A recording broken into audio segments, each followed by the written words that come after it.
Hello, everybody. It's me. It's the time for another restaurant story, girl. If you're new here, hello. I'm Alana. Nice to meet you. If you're not new here, hello. It's me. It's Alana. Nice to see you. I am here today with a different vibe of video than normal, and it's one I've been putting off for a little bit because I don't quite know where to start. I will start with a story, I suppose. So if you've been around on my channel, you may have seen my dog make an occasional appearance. Her name is Khaleesi. She's a Great Dane. She looks like a Dalmatian. She's like Spotty and Harlequin. Please ignore the classical music if you can hear it. The dog is watching TV, so. You may have also heard that I went out of the country for a couple of weeks in March on vacation. And on the very last day of that trip, it was March 19th, I will never forget. Like the very last night, it was 12 hours until my flight back home took off. I just spent a very lovely night with some cousins that I haven't seen in a really long time. When I got a phone call from the boarding place that Khaleesi was staying at, it's a place that I know and I trust, and I'm very thankful that they called. But the phone call was saying that Khaleesi had been acting kind of lethargic and a little weird, and they were getting her in to see an emergency vet. And it turned out that Khaleesi was currently going through a gastric dilation and volvulus, which is a incredibly lethal condition that happens in dogs. It's also known as bloat, so you may have heard dogs getting bloat before. So basically what happens is their stomach and their intestines fill up with usually air, sometimes food and other things, but it's usually air. And it causes the stomach to twist on itself like a balloon animal, which is gross, but like that's what happens. Now I'm out of the country at this point, right? I'm in the UK. I'm 8 hours ahead. Over the span of like an hour, we are communicating with both the boarding place and the emergency vet that she got transferred to. And over the course of that hour, it went from Khaleesi's acting a little funny and not wanting to eat to she has bloat to we have her open on the table and her stomach has completely perforated 90% of the way. It has wrapped around her spleen. The tissue is necrotizing and she's gone septic, and now you have to make a choice. And that choice, the choice was to go for surgery to try and repair her stomach, which she had a 5% chance, was what they quoted me, a 5% chance of surviving that surgery, or to not do the surgery, in which case she had basically a 0% chance of survival. So I chose to go ahead and try, right? Because you gotta try. So they tried, and she crashed a few times on the table, but she made it through. 5% chance, she took it. The surgery team told us that it was not her time to go. And now she's here. She's sitting over here. She made it through the surgery. She stayed in the critical care unit for 7 days. They had to put in a tube in her neck because she wasn't really able to process solid foods. So we've been, feeding her through a tube. It's a long road to recovery with a lot of, post-op care and pretty much lifelong care. But she's here.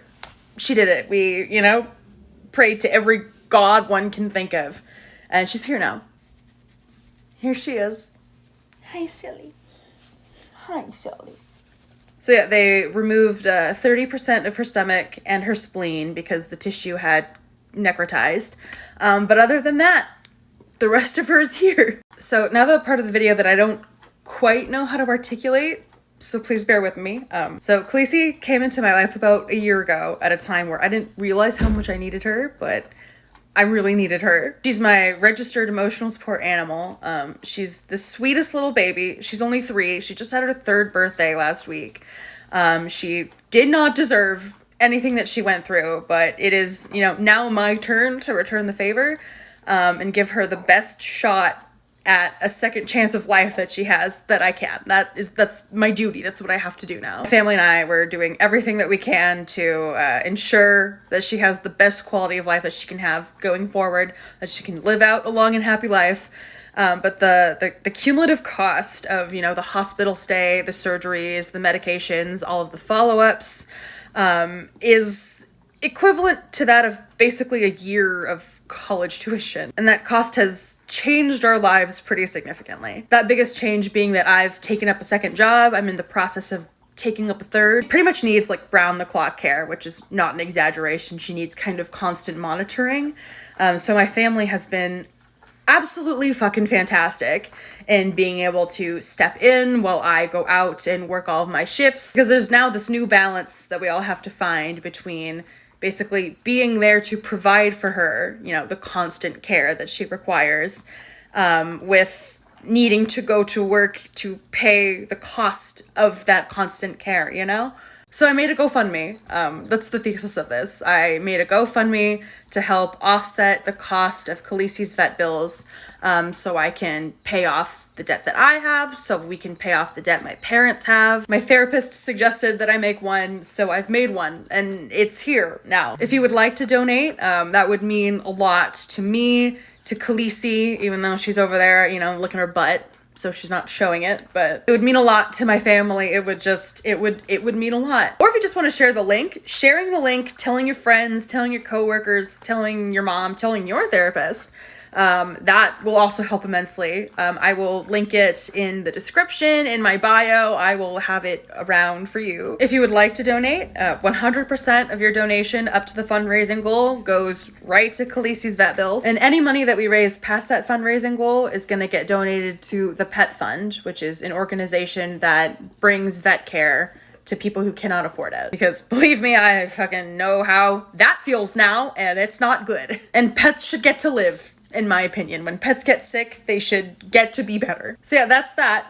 Thank you for listening. One silver lining for you, if you're still watching, is that I alluded several weeks ago in like a story that there was a new era of restaurant story girl coming, and that era was referring to my new job, which is a retail job. I've never worked retail before, so now we're adding into the mix not just time for another restaurant story, but there's time for another retail story coming your way too. There's content there, let me tell you. Yeah, that's all. Thank you for donating if you choose to. It means a lot, helps all of us out immensely.